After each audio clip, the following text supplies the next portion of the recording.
முன்னொரு காலத்துல அமைதியான யூதேயா மலைகளுக்கு நடுவுல 2 நாட்டோட ஆர்மி சண்டை போடுறதுக்கு ரெடியா நின்னுகிட்டு இருந்தாங்க.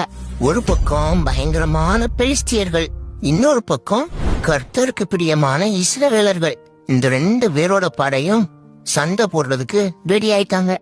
ஆனா பெலிஸ்தியர்களோட படையில கோலியாற்ற ஒரு ராட்சசர்னா, அவன் பெரியவனாவும் ரொம்ப பலசாலியாவும் இருந்தான். இஸ்ரவேல் படை வீரர்கள்லாம் அவனை பார்த்து ரொம்ப பயந்து நடுங்குனாங்க. டெய்லியும் போர்க்களத்துக்கு வந்த கோலியாத் இஸ்ரவேல் படை வீரர்களை பார்த்து, உங்கள யாராவது ஒரு வீரன் இருந்தா என் கூட நேருக்கு நேர் சண்டை போட அனுப்புங்க. அப்படி யாராவது உங்கள என்ன ஜெயிச்சுட்டா எங்களுடைய மொத்த பெலிஸ்தியர் படையும் உங்க நாட்டுக்கு அடிமையா வந்துருவோம். ஆனா இதே நான் ஜெயிச்சுட்டா மொத்த இஸ்ரவேல் தேசமும் எங்களுக்கு தான் சொந்தம் அப்படின்னு சொன்னான்.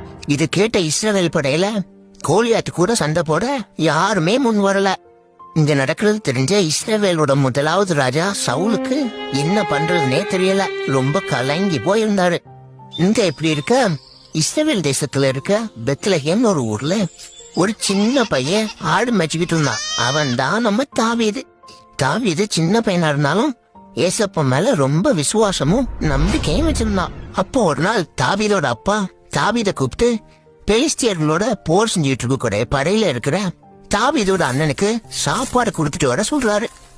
சாப்பாடு கொடுக்க போன தாவீது அங்க போய் என்ன பண்ணா, இஸ்ரவேல் மக்கள் கோலியாத்தை வின் பண்ணாங்களா அப்படிங்கறத நெக்ஸ்ட் பார்ட்ல பாப்போம். பா